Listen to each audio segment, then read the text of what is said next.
Quel réflexe adopter à la rentrée en matière d'impôts? C'est la question qui va nous animer à présent dans l'œil de l'expert. Et pour en parler, nous avons le plaisir d'accueillir Guillaume Berthiaud. Bonjour Guillaume Berthiaud. Bonjour Nicolas. Vous êtes président de Sofidy Gestion Privée. Et alors c'est vrai qu'en septembre, c'est pas mal de se poser la question un petit peu de quels sont les petits réflexes qui peuvent nous faciliter la vie quand on parle d'imposition.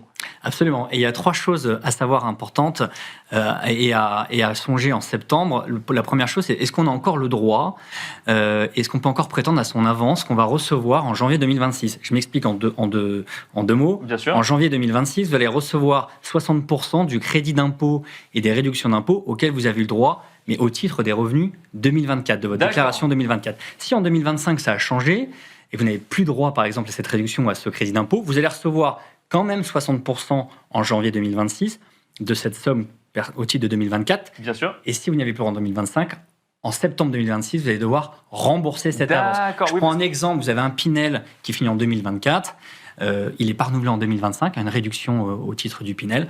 Eh ben, il faut prévenir les impôts pour ne pas recevoir l'avance de 60% en janvier. Pour pas que ce soit renouvelé de manière tacite, pour pas que vous le receviez quand même la somme, voilà. Et parce que s'il y a une erreur qui est faite à ce moment-là, elle sera de toute façon régularisée plus tard. Et c'est ça qu'il faut avoir en tête. Voilà, c'est surtout que quand vous allez vous faire votre déclaration 2025, on va voir que vous n'y avez plus le droit au titre de 2025, et donc en septembre, c'est la double peine. On a le reliquat d'impôt plus l'avance à rembourser. Deuxième chose à avoir en tête, c'est qu'on peut moduler son taux de prélèvement à la source. Oui.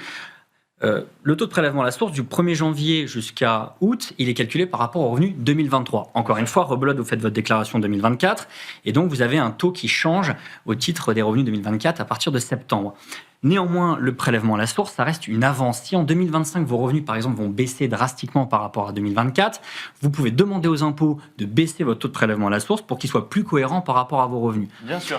Juste une règle à savoir, il faut qu'il y ait une différence d'au moins 5% entre le nouveau taux calculé et le taux initial qui avait été communiqué par les impôts. Donc quand on a des revenus qui changent, effectivement, il faut bien penser à monitorer ce taux de revenu à la source. Il y avait 3 choses. Quel est le 3e réflexe à adopter ? Voilà, le dernier réflexe, c'est plutôt une information, mais il peut y avoir une modification à faire. C'est qu'à partir du 1er septembre, également, un gros changement, c'est qu'on va passer pour les revenus personnels, pour les foyers qui sont dans une imposition commune, pour les revenus personnels issus, par exemple, des revenus d'activité, on va passer sur un taux individualisé. Ce n'était pas la règle hier. Avant, on avait un taux foyer, un taux personnalisé, et donc celui qui gagnait le plus payait la même chose sur ses revenus en prélèvement que celui qui gagnait le moins dans le foyer. Maintenant, ça va être un taux qui va être proportionnel à son imposition. C'est plus juste pour 2 raisons. La première, vous contribuez vraiment à hauteur de vos revenus d'activité. Complètement. Et puis la deuxième, une petite confidentialité supplémentaire pour votre employeur qui ne va pas vraiment pouvoir savoir quel est le revenu global du foyer parce qu'il verra que votre taux de prélèvement par rapport à vos revenus. Pour tous les revenus communs du foyer, exemple les revenus fonciers, on reste sur le taux personnalisé. Voilà, donc la règle change. Maintenant, c'est d'office le taux personnalisé, le taux individualisé.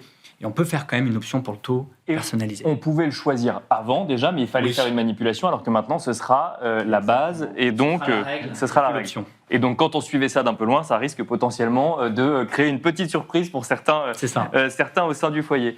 Merci beaucoup Guillaume Berthiaud de nous avoir accompagnés dans Smart Patrimoine. Je rappelle que vous êtes président de Sofidy Gestion Privée. Merci à vous également de nous avoir suivis dans Smart Patrimoine. Je rappelle que vous pouvez nous retrouver en replay sur bismart.fr. Et puis sinon, on se retrouve très vite sur Bismart for Change.